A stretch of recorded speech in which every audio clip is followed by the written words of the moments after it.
हम्म, जो आप लोगों को मैं टेंस का नॉलेज दे रहा हूँ उसमें जो है वो फ्यूचर इंडेफिनिट टेंस आज आप लोग देखेंगे। और तो सबसे पहले जो है फ्यूचर इंडेफिनिट टेंस की पहचान, माने हम किन वाक्यों को फ्यूचर इंडेफिनिट टेंस का वाक्य कहेंगे। तो हिंदी के ऐसे वाक्य जिनके अंत में गा या गे या गी आया हो, गा या गे या गी आया हो, ऐसे वाक्यों का अनुवाद फ्यूचर इंडेफिनिट टेंस करेंगे। और रूल्स ऑफ ट्रांसलेशन में जो है वो हम अफर्मेटिव, निगेटिव, इंट्रोगेटिव और इंट्रोनेगेटिव के नियम को हम समझेंगे।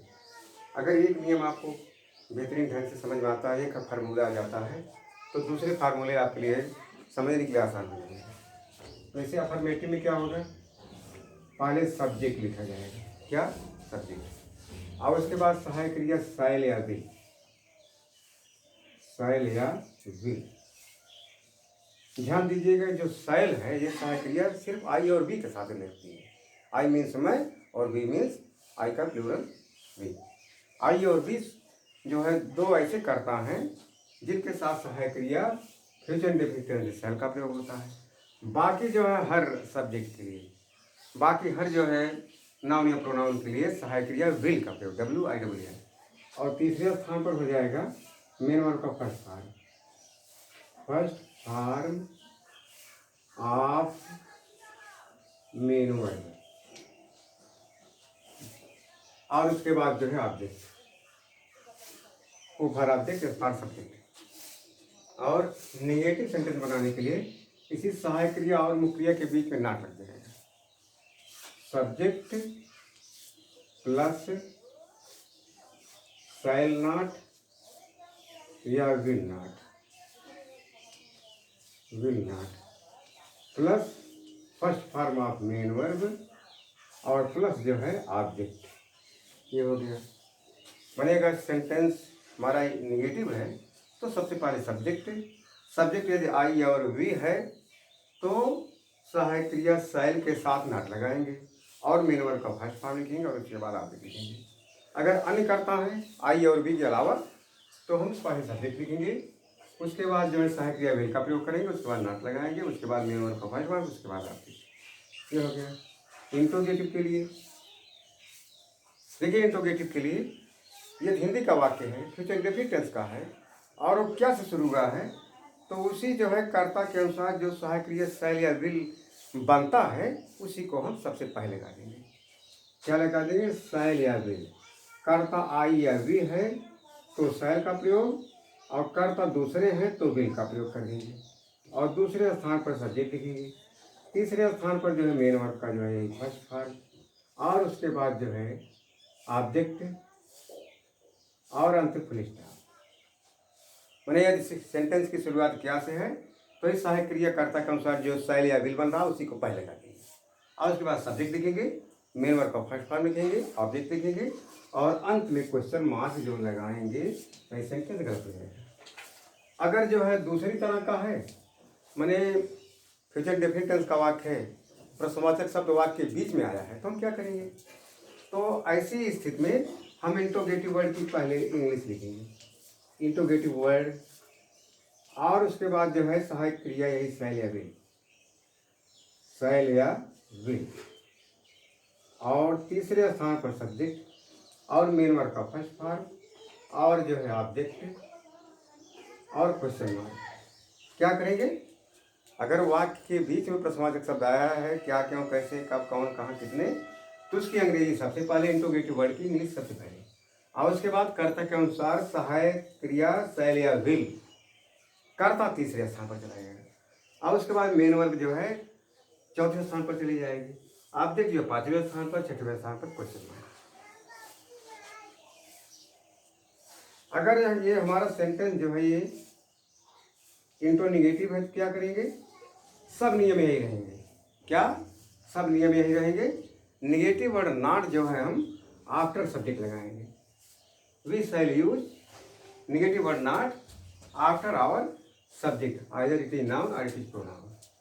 तो पहले जो है वो पहले तरह का है, यही सहायक क्रिया शैल या विल, और दूसरे स्थान पर सब्जेक्ट, तीसरे स्थान पर नॉट और मेन वर्ब का फर्स्ट भाग और उसके बाद ऑब्जेक्ट, अंत में क्वेश्चन। और दूसरे तरह का है, मैंने प्रश्नवाचक शब्द वाक्य के बीच में आया है तो पहले जो है वो इंट्रोगेटिव वर्ड और उसके बाद सहायक क्रिया शैल या विल, शैल या विल, तीसरे स्थान पर सब्जेक्ट और नॉट प्लस मेन वर्ब का फर्स्ट पार्ट प्लस ऑब्जेक्ट, अंत में क्वेश्चन मार्क। ये आपके जो है फार्मूले जो है। अब उदाहरण एग्जाम्पल्स,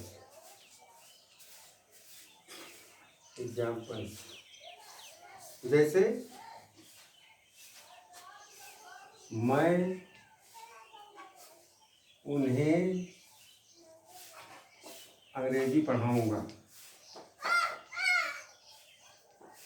मैं उन्हें अंग्रेजी पढ़ाऊंगा। ठीक है, ये किसका है? अफर्मेटिव का है, मैं उन्हें अंग्रेजी पढ़ाऊंगा। इसका ट्रांसलेशन क्या हो जाएगा? आई शैल टीच देम इंग्लिश। क्या हो जाएगा? आई शैल टीच देम इंग्लिश। ठीक, ये अफर्मेटिव का हो गया। निगेटिव बना लेते हैं हम इसी क्रम में। इसका पहला है, इसका दूसरा है और तीसरे में जो है वो दो होंगी, ए भी और उसके बाद चौथा। ठीक, तो जो है हम इसी क्रम में देखेंगे। निगेटिव देखेंगे, वह गाना नहीं गाएगा, वह गाना नहीं गाएगा। इसका क्या ट्रांसलेशन हो जाएगा? वह गाना नहीं गाएगा। इसका हो जाएगा he will not sing a song, he will not sing a song। Negative हो गया, he will not sing a song। और इंट्रोगेटिव के लिए पहली तरह का, क्या गुरुजी, क्या गुरुजी कल नहीं आएंगे, क्या गुरुजी कल नहीं आएंगे। ट्रांसलेशन क्या हो जाएगा? क्या से सेंटेंस की शुरुआत है तो वही सहायक क्रिया कर्ता के अनुसार पहले जाएगी। Will the teacher not come tomorrow, will the teacher not come tomorrow, tomorrow question mark. ये हो गया। वाक्य के बीच में प्रश्नवाचक शब्द वाला देख लीजिए।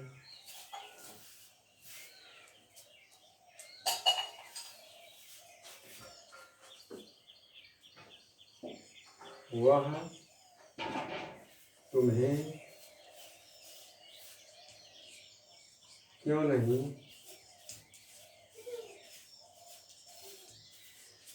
पढ़ाएगी, वह तुम्हें क्यों नहीं पढ़ाएगी। क्या ट्रांसलेशन हो जाएगा? वह क्यों नहीं पढ़ाएगी। वह जो स्त्री क्रिया है इसलिए सी का प्रयोग करेंगे और इंट्रोगेटिव वर्ड के बीच में आया इसलिए उस इंट्रोगेटिव वर्ड की इंग्लिश कर पाएंगे, क्योंकि इंग्लिश क्या होती है। और सी के अनुसार सहायक क्रिया विल और वह कहेंगे सी और इसी बात जो है तुरंत नॉट लगाएंगे। I will she not teach. ठीक, और तुम्हें के लिए यू,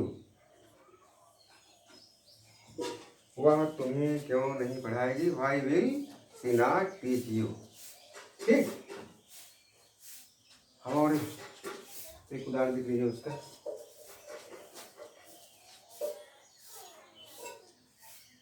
इंट्रोगेटिव का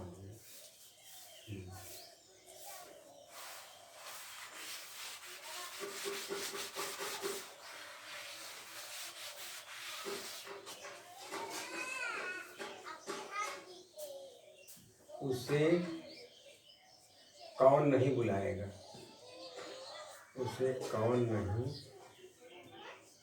बुलाएगा। ठीक, क्या हो जाएगा, कौन के लिए, हु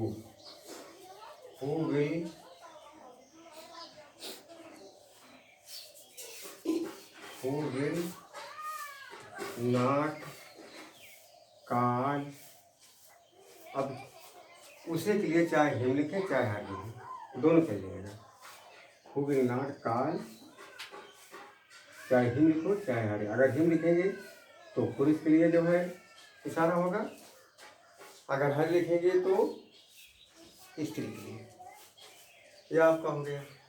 अब इसमें एक चीज़ जो है गौर करने की है, वो आप लोग जो है सुन लीजिए, ध्यान दीजिएगा, हमें याद रखिएगा। जैसे है इस फ्यूचर इंडेफिनिट टेंस में ही अगर जो है कोई कार्य जो है निश्चितता से हो रहा है, कन्फर्म है, या धमकी दी जा रही है, या प्रतिज्ञा रूप में किया जा रहा है, तो उसके लिए यही जो सहायक क्रिया शैल या विल है, इसका जो अपोजिट हो जाएगा। माने जहाँ शैल लगना चाहिए वहाँ जो विल लगेगा, जहाँ विल लगना चाहिए वहाँ शैल। जैसे मैं तुम्हें अवश्य पढ़ाऊँगा, मैं तुम्हें अवश्य पढ़ाऊँगा, इसका क्या हो जाएगा, आई विल टीच यू। निश्चितता व्यक्त करने के लिए, श्योरिटी व्यक्त करने के लिए सहायक क्रिया शैल के स्थान पर विल, विल के स्थान पर शैल, आई विल टीच यू।